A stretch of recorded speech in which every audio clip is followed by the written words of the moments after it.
6 दिन के जब प्रद्युम्न थे, तो वो राक्षस संभरासुर,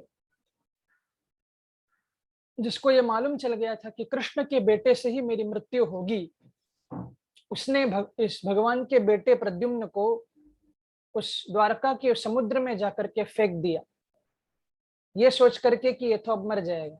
लेकिन जाको राखें साइया, मार सके न कोई। तो उस बच्चे को एक मछली निगल गई। उस मछली को एक मछुआरों ने पकड़ा और बाजार में जब बेचा, तो उस संभरासुर के ही पाकशाला में काम करने वाले असुरों ने उस मछली को खरीदा। जब पाकशाला में लेकर के गए और उस मछली के पेट को चीरा, तो जीवित प्रद्युम्न जी उसके पेट से बाहर निकले। उस पाकशाला की अध्यक्षा थी रति मायावती। ये पिछले जन्म में कामदेव की पत्नी रति थी, और जब भगवान शिव ने उस कामदेव को जल करके भस्म करा दिया, तो ये रति को ये आशीर्वाद दिया कि जब कृष्ण अवतार लेंगे तो कृष्ण के बेटे बन करके आपके पति आपको प्राप्त होंगे। तो वो आशीर्वाद याद आया, देखा प्रद्युम्न जी को और समझ गई कि ये तो मेरे पति कामदेव है। 12 वर्ष तक पुत्रवत उनका पालन किया, फिर अनेक अनेक विद्याएं उनको सिखाई, धनुष चलाना और मायावी वो विद्याएं सब उनको सिखाई। संभरासुर को मारा प्रद्युम्न जी ने, और रति के साथ विवाह करके द्वारका में लौटे। द्वारका में एक यादव थे जिनका नाम था सत्राजित। जिन सत्राजित के बड़े खास मित्र थे सूर्य भगवान। सत्राजितः समा सूर्यो भक्तस्य परमः सखा, जिन्होंने सूर्य भगवान ने इनको एक मणि प्रदान की थी जिसका नाम था स्यमंतक मणि। इस स्यमंतक मणि की खासियत थी कि रोज इससे 160 तोले सोना रोज झड़ता था, और ये जहां रहता था वहां भूख प्यास नहीं होती थी, बुढ़ापा वहां नहीं आता था। अनेक अनेक इसके गुण थे। तो एक दिन ये मणि को पहन करके सत्राजित सुधर्मा नाम की सभा में भगवान के पास आए, और जब देखा उन भगवान के उन मंत्रियों ने, तो कहा कि ये तो सूर्य भगवान, क्योंकि वो मणि बहुत चमक रही थी, ऐसा लग रहा था कि साक्षात सूर्य भगवान आए हैं। तो सब उठ करके कहने लगे कि सूर्य भगवान साक्षात आ गए हैं। भगवान ने कहा कि देखो, ये सूर्य भगवान नहीं है, ये सूर्य भगवान के परम मित्र हैं, ये है सत्राजित, और इनके गले में ये जो मणि है ये समंतक मणि, इसकी वजह से ये चमक रहे हैं। जब बैठे तो भगवान ने इनको एक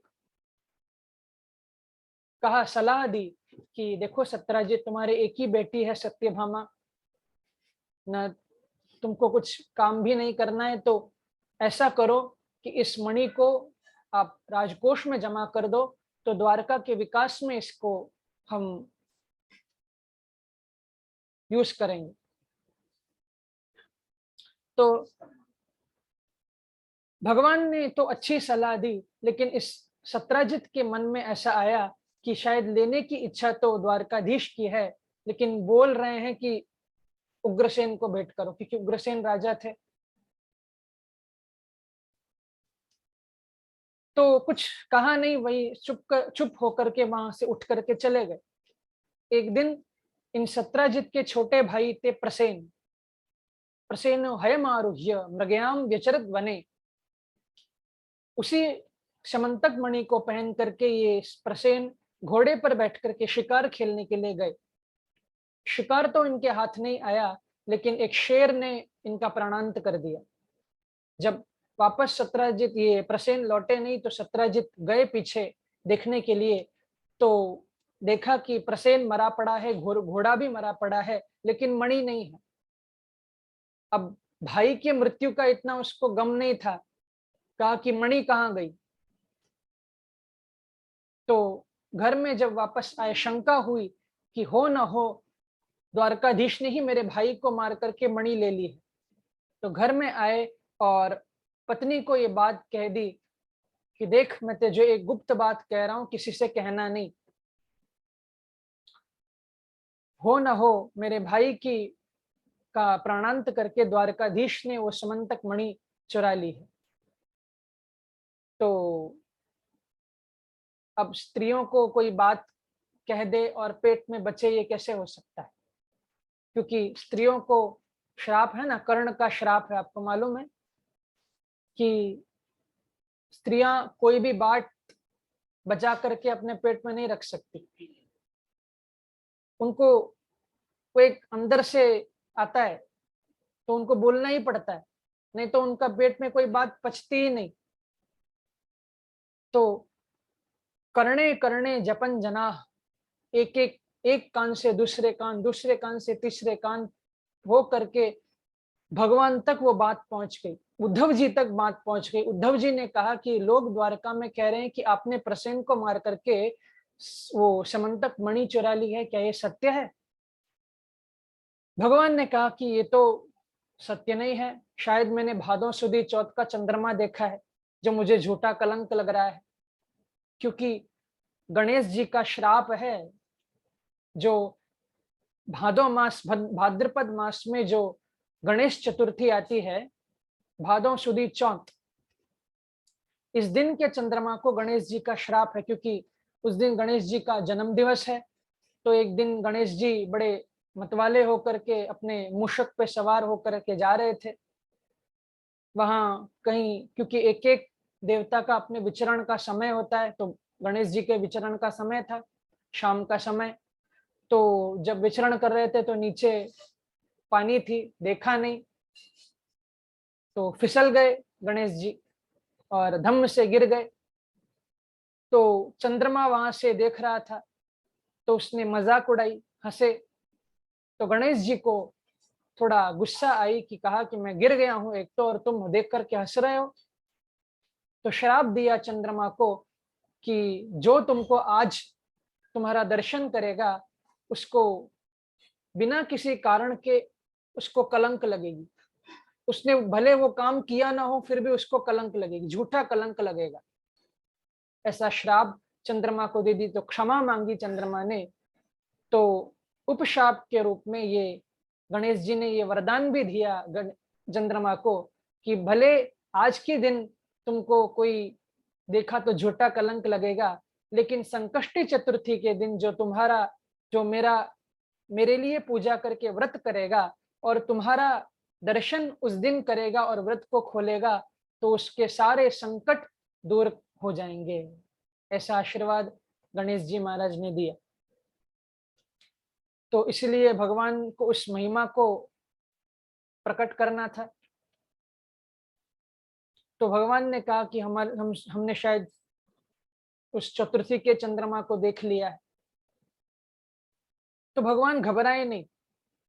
भगवान ने कुछ यदुवंशियों को अपने साथ लिया और गए जहां प्रसेन मरा पड़ा था।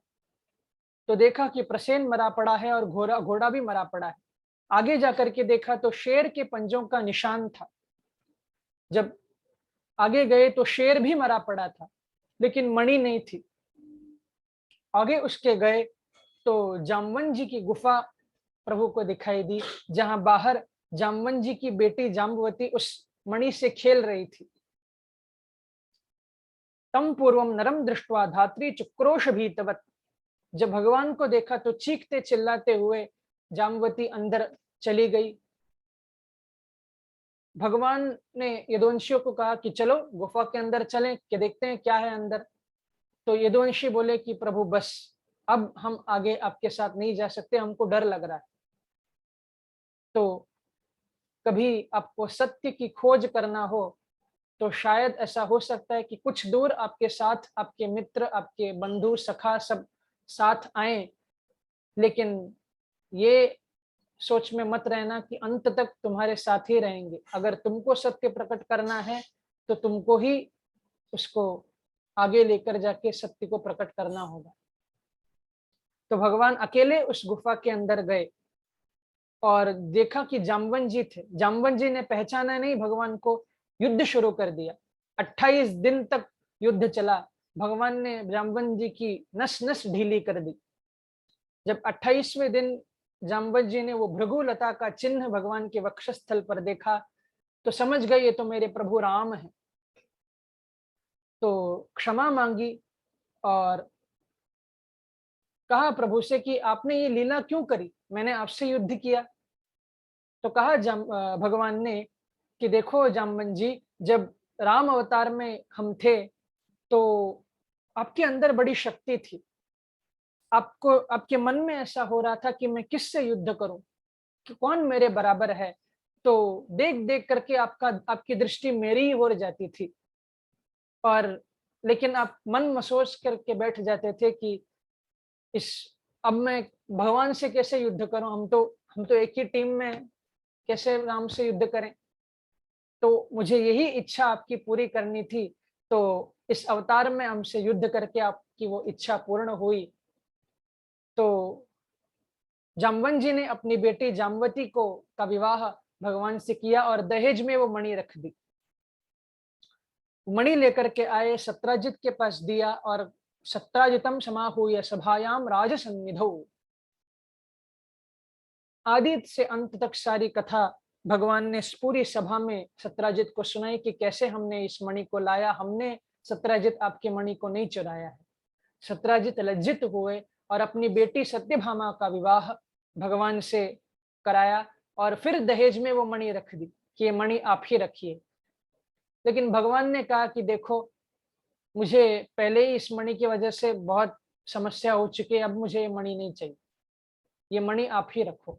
बहुत आग्रह करने लगे तो कहा भगवान ने कि देखो मणि आप ही रखना, लेकिन इससे जो 160 तोले सोना रोज झड़ता है, ये आप द्वारका में भेज दिया करो।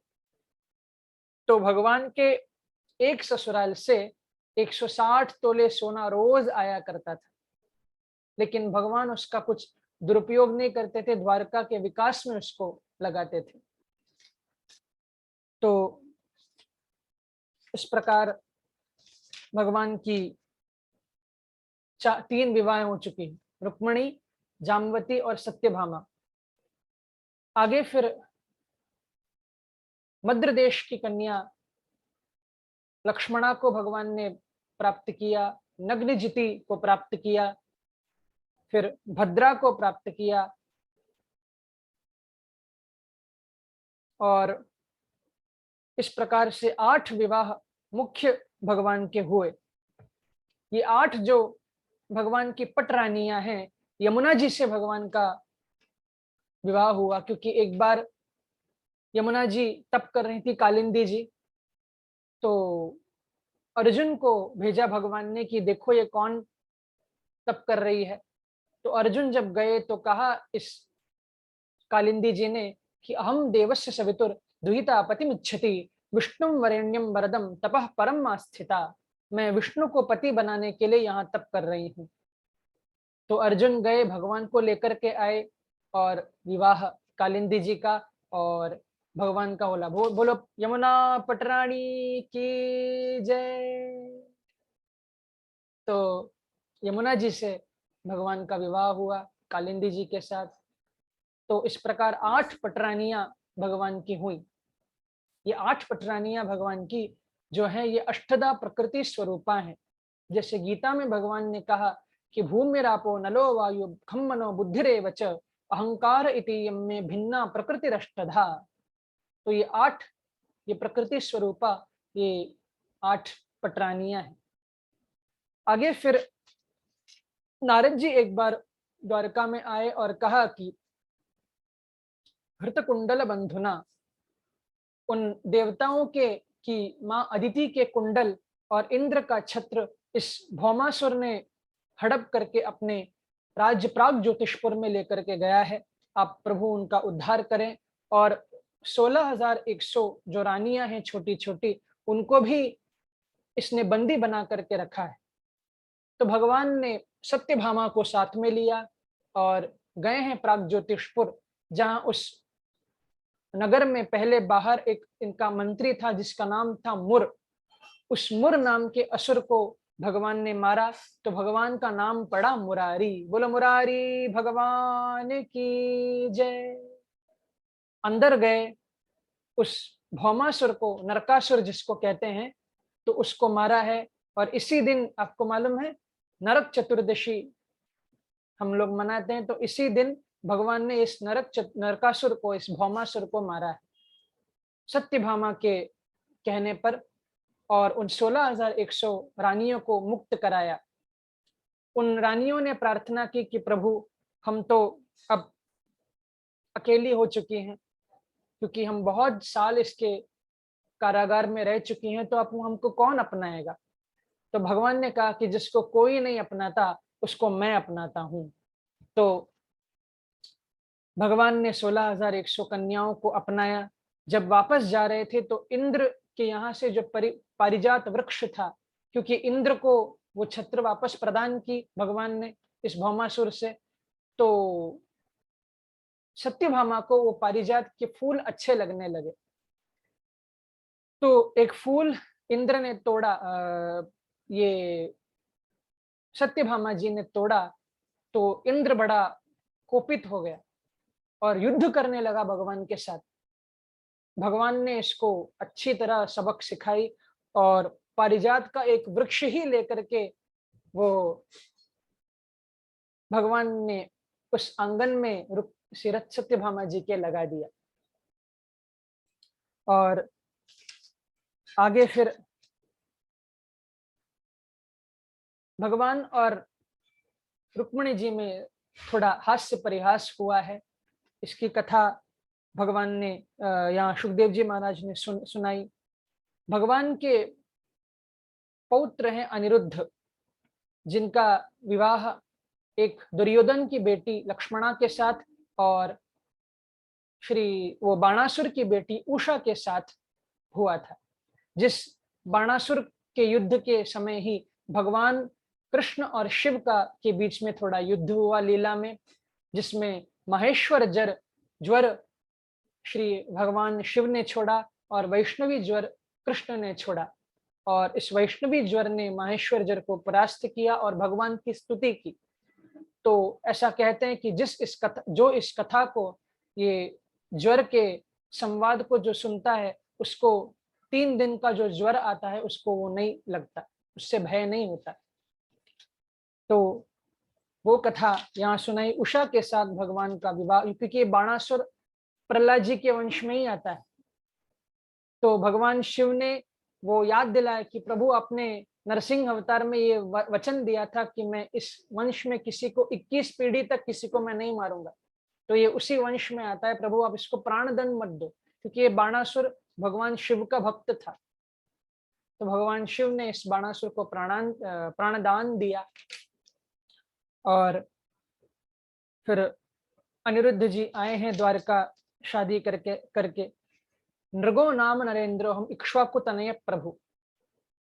एक नृग नाम के राजा के का प्रसंग सुनाया, जो एक द्वारका में जब बच्चे खेल रहे थे भगवान के, तो वहां एक कृकलास पड़ा हुआ था।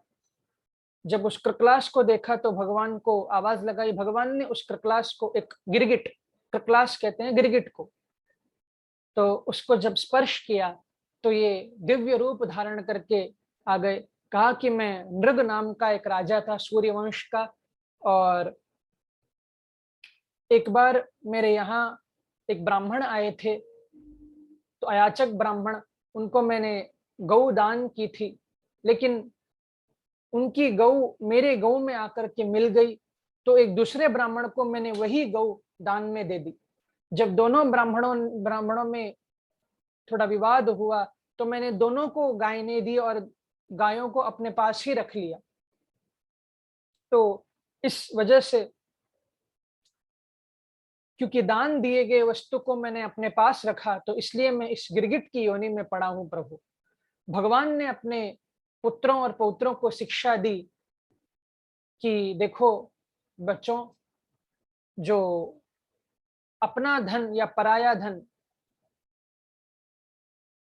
जो अपने ही पास रखता है, और अगर सेवा में वो धन मिला हो और उस धन को सेवा में न लगा करके अपने ही पास अगर वो व्यक्ति रखता है, तो 60 वर्ष सहस्त्राणी विष्टायाम जायते क्रमिः, 60,000 वर्ष के लिए वो विष्टा का, नाली का कीड़ा बन करके अपना जन्म व्यतीत करता है। तो अगर हमको सेवा में कोई धन प्राप्त हो, उसको अपने पास मत रखो, उसको तुरंत सेवा में, जो सेवा के लिए दी गई उसको लगा दो। तो ऐसा, क्योंकि विशाल वंश भगवान का था,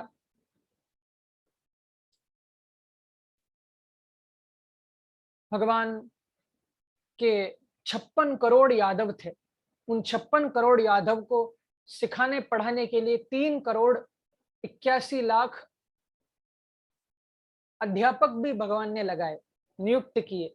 तो पूरा शिक्षित अपने परिवार को भगवान ने किया। यहाँ फिर बलराम जी महाराज चैत्र और वैशाख, ये 2 महीने के लिए वृंदावन की यात्रा पर गए। क्योंकि पूछा बलराम जी ने कि कन्हैया तो मेरे साथ वृंदावन आएगो, तो कहा भगवान ने कि बलदाऊ, आप देख ही रहे हो मैं कितना कामकाज में फंसा हुआ हूँ, आप जाकर के आओ वृंदावन, मैं आपके पीछे फिर आऊंगा मैं भी वृंदावन। तो बलराम जी ने कहा कि कन्हैया तो आते रहियो, मैं तो जा रहा हूँ वृंदावन।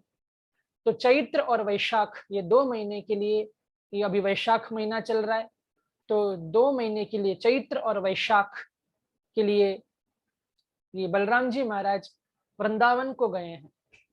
तो आइए थोड़ा हम भी वृंदावन के का थोड़ा आनंद लें।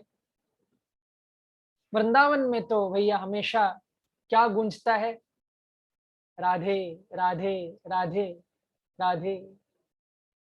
तो आइए थोड़ा झूम करके हम थोड़ा वृंदावन का आनंद लें कि राधे राधे राधे राधे राधे राधे राधे राधे, गाते रहना जल्दी जल्दी वृंदावन आते रहना, जल्दी जल्दी वृंदावन आते रहना, आते रहना गाते रहना, आते रहना गाते रहना, राधे राधे राधे राधे राधे राधे राधे राधे, गाते रहना जल्दी जल्दी वृंदावन आते रहना, जल्दी जल्दी वृंदावन आते रहना।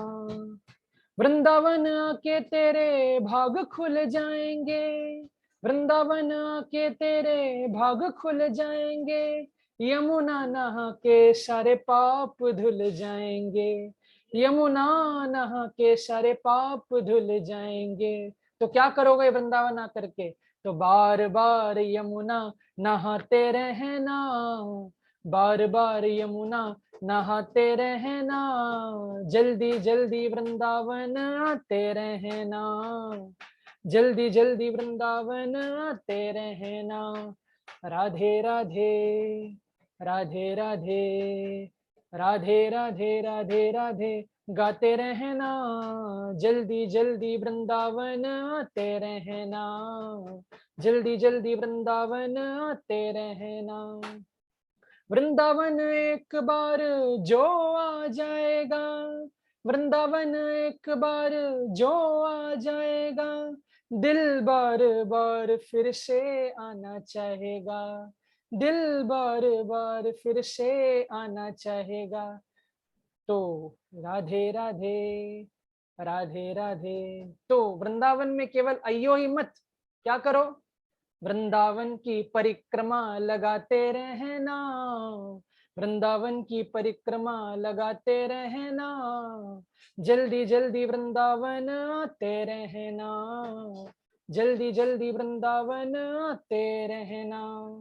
आओ झूम जाओ इन गलियों में, आओ झूम जाओ इन गलियों में, राधे राधे बोलो ब्रज गलियों में, राधे राधे बोलो ब्रज गलियों में।